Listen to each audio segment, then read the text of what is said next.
Halo, Assalamualaikum warahmatullahi wabarakatuh. Selamat siang, Sobat Anti Narkoba BNN Kota Surabaya. Ya, jumpa lagi nih dengan aku Tika di acara podcast Bersinar, Bersih Narkoba. Ya, kali ini aku nggak sendiri nih Sobat, ditemenin sama cowok ganteng nih di depanku nih. Ya, ada pengurus atau wakil ketua DFC Ubara Universitas Bayangkara Surabaya. Halo Mas Bima, selamat siang. Siang. Gimana kabarnya hari ini? Alhamdulillah baik, sehat. Oke, alhamdulillah baik. Ya, kebetulan barusan donor ya tadi ya. Yeah. Tadi Mas Bima juga ikut dalam acara bakti sosial donor darah setetes darah sejuta kehidupan yang diselenggarakan oleh BNN Kota Surabaya dalam rangka pra hari lahir BNN yang ke-20 tahun. Oke, kita tanya-tanya nih dengan Mas Bima ya sebagai salah satu pengurus DFC Ubara. Gimana? Mas Bima gabung di DFC Ubara ini udah lama kah? Baru tahun 2019. Waktu masuk ke semester 3 itu baru join ke DFC. Jadi sudah lumayan ya, 3 tahunan ya? Yeah. Boleh diceritakan sedikit nggak sih apa sih DFC Ubara itu? DFC itu singkatan dari Drugs Free Community. Itu Drugs Free Community. Komunitas bebas narkoba. Itu didirikan tepatnya pada tahun 2006 tanggal 26 Juni. Di saat itu para pendiri dari DFC itu melihat kayak di Ubara ini kayak masih kosong gitu organisasi-organisasi yang bergerak di bidang narkoba.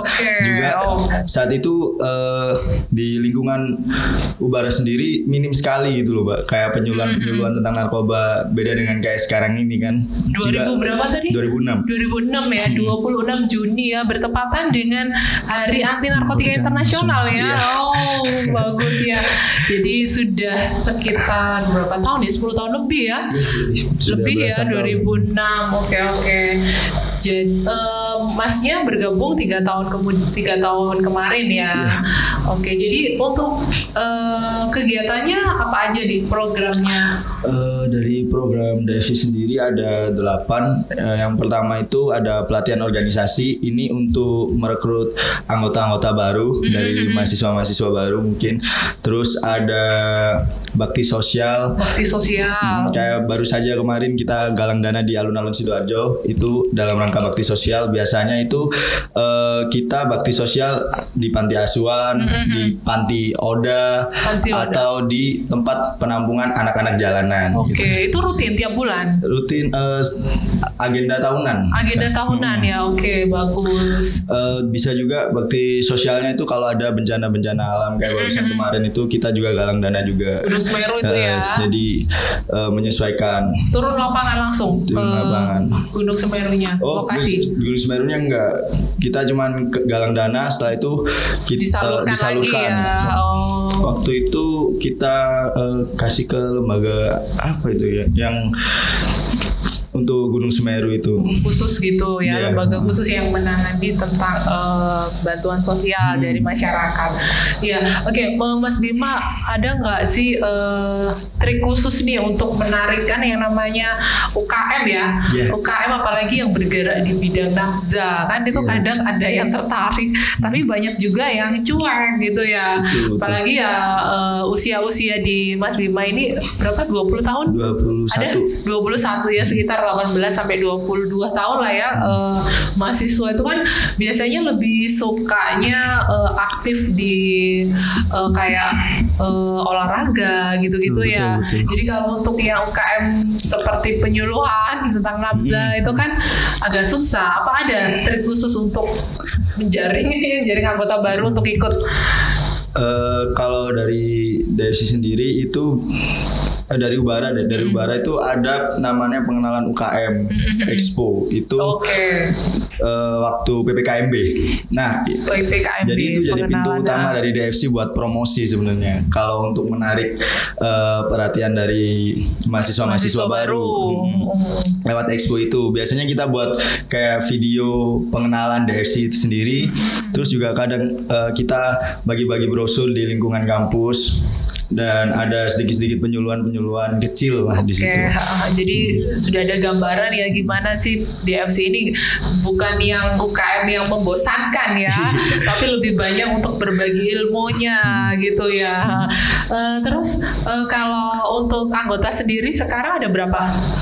Anggota dari DFC ada 250-an. Wow. Untuk secara keseluruhannya. Seluruh fakultas ya. Seluruh fakultas. Ada berapa sih fakultas di Ubara? Ada Fakultas Teknik, Ekonomi dan Bisnis, Fisip sama Hukum. Ada 4 ya. Banyak ya sobat ya, ada 200 ya. Ya semoga sobat ini salah satunya nih. Salah satu anggota DFC Ubara. Pasti nanti disuruh nonton soalnya. Oke, harus dong ya. Jangan lupa subscribe loh ya. Siap. Oke. Terus ini Mas, apa programnya selain memberikan gambaran untuk anggota baru, juga ada tadi ada apa seperti bakti sosial gitu. Pernah nggak sih DFC ini turun ke sekolah ataupun ke masyarakat gitu untuk memberikan Jadi penyuluhan? Setelah bakti sosial itu kita ada yang namanya penyuluhan. Itu event tahunan. Itu bisa ke sekolah, bisa ke panti asuhan, atau ke panti asuhan juga. Panti asuhan juga. Jadi kita yang ditarget yang terutama itu ya sekolahan biasanya. Sekolah, ya, karena anak-anak muda itu untuk dikasih penyuluhan tentang narkoba, karena kan yang paling awam ya anak-anak kecil sampai ke remaja itu kan, tentang gitu narkoba ya. itu. Dan yang juga jadi target utamanya para pengedar-pengedar. Para remaja di usia muda gitu ya. Betul. Kalau Mas Bima sendiri nih ya, pribadi maupun sebagai pengurus DFC, gimana sih Mas Bima ini melihat fenomena narkoba di kalangan remaja? Kira-kira gimana nih? Sebenarnya narkoba di kalangan remaja ini kenapa bisa jadi sasaran empuk dari para bandar atau pengedar itu nggak? Kalau dari pandangan saya sih karena anak-anak remaja ini kan cenderung masih labil ya. Betul. Jadi masih gampang lah untuk dipengaruhi gitu ya. Terutama masalah paling berat dari remaja itu gengsinya sih Mbak. Gengsinya biasanya kan tinggi ya. Pengaruh dari bandar itu lebih kecil daripada pengaruh dari teman biasanya. Karena kan seringkali kayak anak-anak itu main misal nongkrong sama temen-temennya, dari yang terkecil aja deh, kalau temen-temennya ngerokok dia nggak ngerokok gitu ya. Kan jadi kayak gengsi gitu. Oke, betul, berarti ya fenomena kalau ketua gengnya ngerokok, anak buahnya ini pasti disuruh ikutan gitu ya. Juga, ya. Dan itu berapa persen kalau di kalangan remaja ikutannya? Ya mayoritas kayak gitu sih. Setahu saya. Selalu katut ya. Selalu ikut. Oke kayak gitu ya. Tapi kalau untuk DFC sendiri ini kira-kira pernah nggak sih ngalamin ya untuk teman sendiri gitu yang pakai akhirnya bisa dibilangin katakanlah diselamatkan dari bahaya narkoba? Ada nggak kasus pernah seperti itu? Ada, kebetulan itu dari anak DFC yang baru gabung di tahun 2021 itu Mbak. Jadi dia cerita kalau sebelumnya waktu setelah lulus SMA sebelum masuk ke Ubara itu dia sempat kecanduan sama narkoba.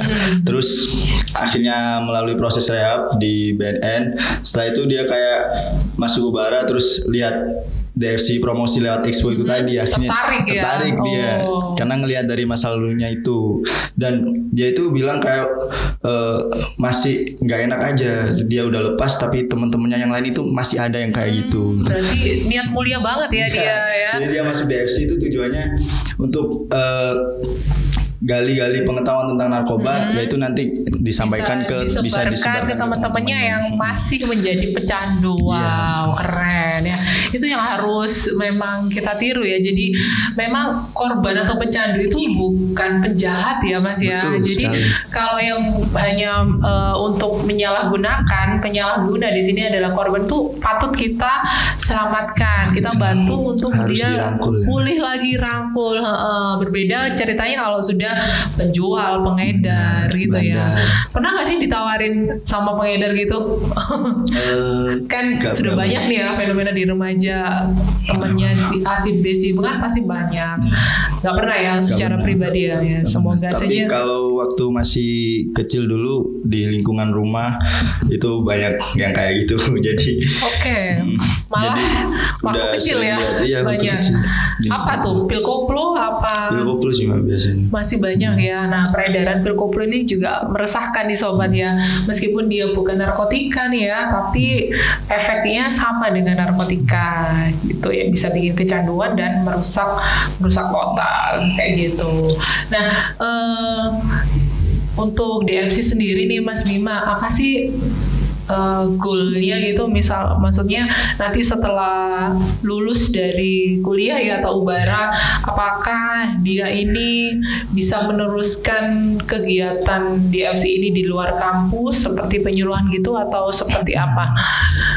Kalau goals untuk anggota-anggotanya itu saya serahkan ke anggotanya masing-masing ya Mbak. Cuman goals DFC ini sebenarnya lebih ke supaya pengetahuan yang kita gali bersama-sama ini, belajar bareng ini, hasil dari kita belajar bersama itu bisa bermanfaat buat lingkungan sekitar. Contohnya kayak anggota saya tadi, kan itu secara nggak langsung kita nggak nyuruh untuk dia nanti sebarin ke teman-teman komunitasnya gitu, tapi ya. dia punya niat sendiri dan akhirnya secara nggak langsung itu bermanfaat baik buat lingkungan dia. Betul. Itu baru satu, belum yang lainnya kan, jadi lingkupnya jadi lebih luas. Jadi goals itu kaliin aja ya anggotanya 200 kalau rumahnya yang menyebar ya, nggak hanya di Surabaya ya, apalagi mahasiswa kan banyak juga yang dari luar Surabaya ya.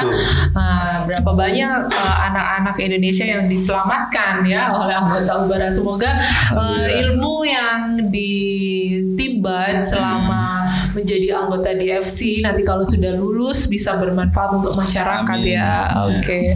Nah, mungkin sedikit ingin tahu nih untuk KKN-nya sendiri, misalkan ya, kalau KKN sekarang masih nggak sih ke desa-desa gitu? Masih ya. Nah, itu ada nggak tugas sendiri nih kalau anggota DFC Ubara, kalau KKN harus kasih kegiatan juga tentang nafsa gitu? Kebetulan kalau KKN itu biasanya DFC diundang. Oh, diundang malah ya? Diundang sama teman-teman. Jadi narasumbernya? Sama kelompok-kelompok KKN yang memang punya materi untuk narkoba. Tentang narkoba di desa-desa tempat mereka KKN. Jadi dari sini diundang untuk jadi pemateri di sana. Wow, menarik ya. Malah anggota DFC ini diundang untuk berbagi edukasi terhadap masyarakat di daerah KKN. Betul. Mas Bima sudah pernah? Sudah. Kebetulan baru sebelum tahun baru itu November itu saya ke Pacet. Wow, ke Pacet. Ke Pacet desa. Ada KKN di situ. Ada KKN di situ. Teman saya ngundang saya untuk jadi narasumber di sana. Jadi untuk audiensnya siapa? Masyarakat atau anak-anak? Jadi kebetulan waktu itu konsep penyuluhannya itu door to door. Jadi ke rumah warga gitu ya, sambang warga gitu ya. Jadi saya waktu itu sebelum ke Pacet saya ke BNN provinsi dulu, minta brosur yang stiker terbaru gitu ya tentang penyuluhan narkoba. Setelah itu ya ikut konsep dari teman-teman KKN ya, door to door. Jadi bagi-bagi sambil jelasin. Terus tanya-tanya juga ke warga tentang punya pengalaman narkoba kayak gimana gitu. Gimana tanggapan warga di sana? Alhamdulillah bagus-bagus. Welcome ya. Welcome sekali warga di sana. Juga banyak yang masih antusias buat tanya-tanya tentang narkoba. Ya jadi mungkin mereka juga merasa terbantu ya dengan adanya sosialisasi dari Ubara ini ya, DFC ini ya. Karena kan mungkin ya jarang juga ya kalau perangkat desanya atau di lingkupnya belum ada organisasi yang menginformasikan tentang nafza. Jadi mungkin mereka juga belum pernah dapat informasi tentang itu. Ya bagus, itu boleh loh ditiru ya oleh sobat-sobat anti narkoba, mungkin punya organisasi atau punya komunitas ya, biar ilmunya bermanfaat. Nah itu ditularkan ke orang-orang sekitar yang harus kita juga beri edukasi dan informasi tentang bahaya narkoba. Nah, mungkin Mas Bima, ada nggak sih tips dari Mas Bima sendiri nih sebagai remaja ya, remaja anti narkotika ya, gimana sih caranya agar kita selalu punya pikiran positif dan kegiatan yang produktif nih? Ada nggak sedikit tips untuk sobat-sobat anti narkoba? Dari saya sendiri, kenapa sejauh ini saya bisa terhindar dari narkoba? Alasan pertama itu dari lingkungan sejak kecil, Mbak. Jadi saya gak gampang terpengaruh tuh karena sejak kecil itu udah tahu gitu orang-orang yang menggunakan narkoba itu jadinya kayak apa gitu. Jadi udah nggak kaget ketika waktu masuk SMP ada teman-teman yang mengkonsumsi kayak pil dan sebagainya. Itu jadi udah nggak kepo lagi buat nyobain karena jadi dari kecil udah sejak dini itu penting ya. Secara nggak langsung edukasinya, jadi kayak lihat tetangga gitu yang suka halu-halu, pakai iya jadi kayak jadi kayak gini ya kalau orang pakai barang-barang itu. Belajar dari pengalaman sekitar ya sehari-hari gitu ya. Jadi udah nggak pernah sama sekali tertarik sama barang itu, alhamdulillahnya gitu. Jadi untuk teman-teman sebetulnya alasan paling penting, tips paling penting supaya terhindar dari barang-barang seperti narkoba itu hindari rasa ingin tahu dan gengsi sih, Mbak, tentang hal yang seperti itu. Maksudnya rasa ingin tahu di sini tuh untuk mencoba, beda sama rasa ingin tahunya untuk mempelajari, cari ilmu, itu beda ya, betul. Yang dihindari itu untuk mencoba, itu yang dihindari. Karena alasan pertama itu dari gengsi itu, jangan gengsi meskipun dibilang nggak keren kalau nggak gaul, nggak keren kalau nggak narkoba, nggak gaul dan sebagainya, yang cuekin aja. Karena keren itu kan nggak harus nakal. Biasanya itu nggak enak hati nih ya. Nggak ada yang nggak enakan. Nggak enak nih, sungkan sungkan kok sama barang kayak gitu ya, sama temen yang ngajak negatif ya, jangan sungkan untuk menolak dong. Karena ya kadang kalau anak-anak yang terpengaruh gitu nggak bisa disalahin juga kan, Mbak. Karena kadang-kadang anak-anak itu kalah sama sungkannya. Jadi misal nongkrong ini anak 10, 9-nya make semua. Dia doang yang enggak tuh biasa. Jadi satu pasti kalah, yang ikut aja. Jadi kalau misal ada temen yang kayak gitu ya jauhin aja. Cari lingkungan yang baru, yang baik, yang positif, yang bisa mensupport bakat-bakat dari teman-teman kita masing-masing ya, gitu ya. Kita masing-masing. Memang tantangan remaja itu sangat kompleks ya. Jadi kenakalan remaja ya, mungkin dari kehidupan keluarga itu juga mempengaruhi kan ya. Kadang broken home kayak gitu. Biasanya gitu. Pakai narkoba sebagai pelarian. Itu kita sering nemuin yang kayak gitu. Putus cinta, itu juga memang masalah klise sih ya tentang percintaan. Tapi kenyataannya banyak seperti itu ya. Jadi larinya kalau dia salah jalan ya. Larinya bisa ke, mohon maaf ya, miras, terus bisa ke narkoba juga, mohon maaf, bisa masuk ke seks bebas juga. Kalau sudah ke penyakit remaja seperti itu, itu perlu effort sekali untuk dia bangkit lagi kalau udah jatuh ya. Gitu. Ya, mungkin terakhir nih Mas Bima, ada nggak sih kata-kata semangat nih untuk sobat-sobat anti narkoba agar dia tetap semangat ya meskipun sekarang pandemi ini ya semoga mulai berjalan ya, new normalnya ini, jadi kuliah mulai masuk tatap muka ya, sekolah mulai tatap muka, jadi nggak hanya rebahan aja. Punya nggak kata-kata semangat nih buat sobat-sobat di rumah? Buat teman-teman di rumah, kebetulan sekali ini sedang bertepatan dengan ulang tahun BNN yang ke-20. BNN yang ke-20 tahun. Di acara ini saya ingin menyampaikan kepada teman-teman, terutama anak-anak muda semuanya, jangan pernah takut untuk menghindari hal-hal yang negatif, dan jangan pernah jadikan narkoba sebagai pelarian ketika kamu ada dalam sebuah masalah. Lebih baik cari teman untuk cerita, atau mungkin kalau ada kelebihan ya bisa datang ke psikiater, itu lebih baik daripada harus menjadikan narkoba sebagai pelarian. Karena kalau sudah terjerumus ke dalam narkoba, meskipun itu cuman coba-coba, ya kan terus seperti itu. Betul. Dan lepasnya itu sangat-sangat susah. Terus di sini kita punya instansi negara yang resmi untuk menangani narkoba. Jadi ayo kita bareng-bareng bersama BNN deklarasikan diri untuk ikut serta memerangi narkoba. Di sini BNN pasti terbuka sekali ya, Mbak, ya, untuk teman-teman yang ingin belajar. Pintunya terbuka luas nih kalau ada yang mau kesini belajar. Jadi ayo jangan malu. Bareng-bareng kita ayo berpartisipasi untuk memerangi narkoba yang sudah mengancam kesejahteraan masyarakat bersama selama ini gitu. Juga jangan sampai sekali-sekali terjerumus ke dalam narkoba itu, karena ada satu tokoh itu pernah berkata kayak gini, Mbak, hancurnya suatu bangsa itu karena hancurnya generasi mudanya. Betul. Nah, kebetulan yang ditarget oleh bandar dan pengedar itu ya kita ini, anak-anak muda ini, karena usia produktif itu yang banyak usia produktif yang paling menjadi target yang saya pelajari itu kayak gitu. Jadi kalau kamu jadi target, jangan sampai kena, lawan aja. Ya salah satu cara melawan ya belajar. Betul. Bisa bergabung sama kita.